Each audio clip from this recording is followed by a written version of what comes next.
పుట్టుకతోటి తలెత్తిన కొన్ని రకాల లోపాలు పిల్లల పాలిట పెనుశాపాలుగా పరిణమిస్తూ ఉంటాయి. పసిగుండెలో రంధ్రాలు అలాంటివే. కారణాలేవైనా కావచ్చు కానీ చిన్ని గుండెల్లో చిల్లుల మూలంగా పసిబిడ్డ జీవితం దుర్భరంగా మారుతుంది.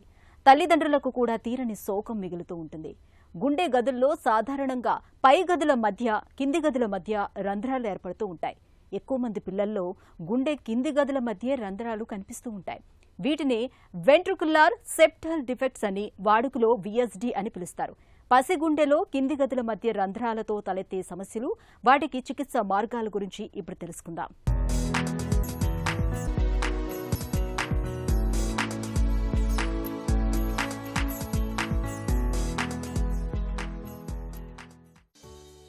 నేడు మాతృగర్భంలోనే శిశు హృదయం లయతప్పుతోంది. పుట్టుకతోనే పసి గుండెకు చిల్లు పడుతోంది. బాల్యంలోనే బిడ్డ ప్రాణం కుదేలవుతోంది. జన్మతః సంక్రమించే గుండె లోపాలు పసిబిడ్డల పాలిట పెను శాపాలుగా మారుతున్నాయి. తల్లిదండ్రులకు తీరని శోకాలను మిగులుస్తున్నాయి. పుట్టుకతోటి వచ్చే గుండె లోపాల్లో ప్రధానంగా గుండె పై గదుల మధ్య గాని లేదా కింది గదుల మధ్య గాని రంధ్రాలు ఏర్పడుతుంటాయి. ఇలాంటి పరిస్థితిలో చెడు రక్తం మంచి రక్తం కలిసిపోతుంది. దీంతో పసిపిల్లలు నీలం రంగులోకి మారిపోతుంటారు. పిల్లల్లో ఎక్కువ మందిలో గుండె కింది గదుల మధ్య రంధ్రాలు కనిపిస్తూ ఉంటాయి. గుండెలోని కింది గదుల మధ్య రంధ్రాలను డాక్టర్లు వైద్య పరిభాషలో వెంట్రికులర్ సెప్టల్ డిఫెక్ట్స్ అని పిలుస్తారు. VSD అంటే వెంట్రికులర్ సెప్టల్ డిఫెక్ట్ అండి. గుండెలో 4 గదులు ఉంటాయండి. పై 2 భాగాల్ని ఏట్రియా అంటారు, కింద 2 భాగాల్ని వెంట్రికల్స్ అంటారండి. సో ఈ వెంట్రికల్స్లో ఉన్న మధ్యలో 2 వెంట్రికల్స్ని డివైడ్ చేయడానికి ఒక గోడలాగా సెప్టమ్ ఉంటుందండి. దీంట్లో ఉండే రంధ్రాన్ని VSD అంటారు. దీంట్లో మళ్ళీ మనకు కొన్ని రకాలు ఉంటాయండి. మస్కులర్ అని, మెంబ్రేనస్ అని, ఇన్లెట్ అని, అవుట్లెట్ అని, అలా చాలా రకాల VSDs ఉంటాయి. యూజువల్గా మనకు మేనరికం పెళ్ళిళ్ళు అంటారండి. మేనరికం పెళ్ళిళ్ళు అంటే క్లోజ్గా రిలేటివ్స్లో మనం పెళ్లి చేసుకున్న తర్వాత ఒకవేళ ఎవరికైనా ఏదైనా జనుపారమైన సమస్యలు ఉంటే అవి మన పిల్లల్లో కానీ తర్వాత వాళ్ళ ఫ్యూచర్ జనరేషన్స్లో కానీ రావచ్చండి. సో వీళ్ళకి హై రిస్క్ ఉంటుందండి. నెక్స్ట్ ఏంటంటే అండి, మనకు క్రోమోజోమల్ అబ్నార్మాలిటీస్ అంటారు. ఏదైనా సిండ్రోమ్స్ ఉండి, ఫర్ ఎగ్జాంపుల్ మనకు డౌన్ సిండ్రోమ్ అని తరచుగా వింటూ ఉంటాము. డౌన్ సిండ్రోము, టర్నర్ సిండ్రోము, ఇలా కొన్ని సిండ్రోమ్స్లో మనకు VSD అనేది చాలా ఫ్రీక్వెంట్గా కనిపిస్తుందండి. లేదు అంటే మెటర్నల్ మాల్న్యూట్రిషన్, వాళ్ళు పౌష్టిక ఆహారం తీసుకోకపోవడం, తల్లి గర్భవతిగా ఉన్నప్పుడు సరైన ఆహారం తీసుకోకపోవడము, లేదంటే బేసిక్ మల్టీవైటమిన్స్ కానీ ఐరన్ ట్యాబ్లెట్లు తీసుకోకపోవడము, వీటితో కూడా మనకి ప్రాబ్లమ్స్ వస్తాయండి. ఇంకోటి మనకు మెటర్నల్ మెడికేషన్స్ ఏదైతే తీసుకోకొన్ని మెడికేషన్స్ ఉన్నాయో వీళ్ళు ఓవర్ ద కౌంటర్ ప్రిస్క్రిప్షన్ అంటే గైనకాలజిస్ట్ ప్రిస్క్రైబ్ చేయకుండా, ఏ డాక్టర్ చెప్పకుండా వీళ్ళు కొన్నిసార్లు మందులు తీసుకుంటే అండి, ఏదైతే మనం ప్రెగ్నెన్సీలో తీసుకోకూడదో వాటి వల్ల కూడా మనకి ప్రాబ్లమ్స్ రావచ్చు. కొన్నిసార్లు ఏంటంటే అండి, కొన్ని రకాల గుండె సమస్యలు ఉంటాయి, అవి ఫ్యామిలీస్లో రన్ అవుతాయండి. ఈ VSD కూడా అంతే. ఒకవేళ ఫాదర్కి కానీ మదర్కి కానీ పుట్టినప్పుడు ఈ VSD అనేది ఉంది అంటే మన నెక్స్ట్ జనరేషన్స్లో కూడా ఇది రావచ్చు. వాళ్ళకు పుట్టే బిడ్డల్లో కానీ, ఒకవేళ ముందు పుట్టిన బిడ్డకి VSD ఉంది అంటే నెక్స్ట్ పుట్టే బాబుకు కూడా ఉండే అవకాశం ఉంటుంది. సో వాళ్ళకి కూడా స్క్రీనింగ్ చేయించాలి. VSD గుండె కింది గదుల మధ్య గోడకు ఏర్పడిన రంధ్రం. ఇలాంటి పరిస్థితిలో గుండె నుంచి సాధారణ రక్త ప్రసరణ జరగటానికి ఆటంకం కలుగుతుంది. ఫలితంగా కుడి ఎడమ జఠరికలపై ఒత్తిడి పెరుగుతుంది. దీంతో క్రమంగా గుండె పరిమాణం పెరిగిపోతూ వస్తుంది. VSD రంధ్రం ఉన్నప్పుడు పిల్లల్లో శ్వాస రేటు తగ్గిపోవటం, చర్మం పాలిపోవటం, వేగంగా శ్వాస తీసుకోవటం, నాడీ వేగం పెరగటం, తరచూ ఇన్ఫెక్షన్లు సోకటం, ఎదుగుదల మందగించటం వంటి లక్షణాలు కనిపిస్తాయి. అయితే పిల్లల్లో గుండె జబ్బులు ఉన్నప్పుడు వాటి లక్షణాలు బయటకు కనిపించవచ్చు లేదా కనిపించకపోవచ్చు. మనకు VSD ఒకవేళ ఉంది అంటే అండి, అది సైజ్ని బట్టి మనకు సిమ్టమ్స్ ఉంటాయండి. కొన్నిసార్లు చిన్నగా ఉంది అనుకోండి రంధ్రము, మనకు డాక్టర్ గారు స్టెత్ పెడితే మీకు మర్మర్ సౌండ్ వస్తుందండి. అబ్నార్మల్ సౌండ్ ఉంది అని ఆయన మనకు స్క్రీనింగ్కి పంపిస్తారు. ఒకవేళ మోడరేట్ సైజ్ కానీ లార్జ్ అంటే పెద్ద సైజ్ VSDs ఉన్నాయి అంటే వీళ్ళకి ఊపిరితిత్తులకి రక్త ప్రవాహం ఎక్కువ వెళ్ళడం వల్ల ఏమవుతుందంటే అండి, బరువు సరిగ్గా పెరగకపోవడము, తరచుగా వీళ్ళకి న్యూమోనియాలు రావడము, అడ్మిట్ అయ్యే అవసరం పడడము న్యూమోనియా కోసము, లేదంటే మనకు పాలు తాగేటప్పుడు కానీ ఏదైనా ఆడుకునేటప్పుడు విపరీతంగా చెమటలు పట్టడము, అలసిపోవడము, ఆయాసపడము, ఇలాంటి ఇబ్బందులు మనకు ఫ్రీక్వెంట్గా కనిపిస్తాయండి. ఒకవేళ ఈ VST ఇలానే వదిలేశారు, ఒకవేళ మోడరేట్ నుండి లార్జ్ సైజ్ VST వదిలేశారు అంటే మనకు 2-3 ఇయర్స్ తర్వాత స్లోగా ఊపిరితిత్తుల్లో ప్రెషర్ పెరిగిపోయి పల్మనరీ ఆర్టీరియల్ హైపర్ టెన్షన్ అంటారండి. ఈ ప్రెషర్స్ పెరిగిపోవడం వల్ల ఐసెన్మెంగర్ సిండ్రోమ్ అంటారు. అప్పుడు మనం VST క్లోజ్ చేయలేము. సో ఏ VST ఉన్నా మనము తొందరగా చూపించుకొని దాన్ని సైజ్ని బట్టి తొందరగా ట్రీట్మెంట్ తీసుకోవాల్సి ఉంటుందండి. ఐసెన్మెంగర్ సిండ్రోమ్ అంటే పిల్లలు తర్వాత నీలంగా అయిపోతారండి. చేతులు కాళ్ళు నీలంగా అయిపోయి ఊపిరితిత్తులు బాగా డ్యామేజ్ అయ్యి ఇబ్బందులు పెరిగిపోతాయండి. అప్పుడు మనం VSTని క్లోజ్ చేయలేము.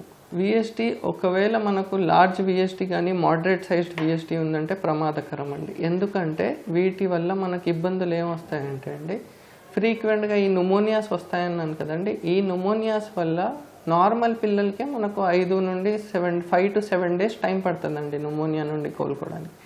ఒకవేళ ఏదైనా హార్ట్ డిసీజ్ ఉంది, VST లాంటిది ఉందంటే వీళ్ళకి వెంటిలేటర్ అవసరం పడడము, న్యూమోనియా బ్యాడ్ అయిపోవడము, కొన్నిసార్లు సడన్గా కార్డియాక్ అరెస్ట్ కూడా అయిపోతాయండి ఈ న్యూమోనియాస్ వల్ల.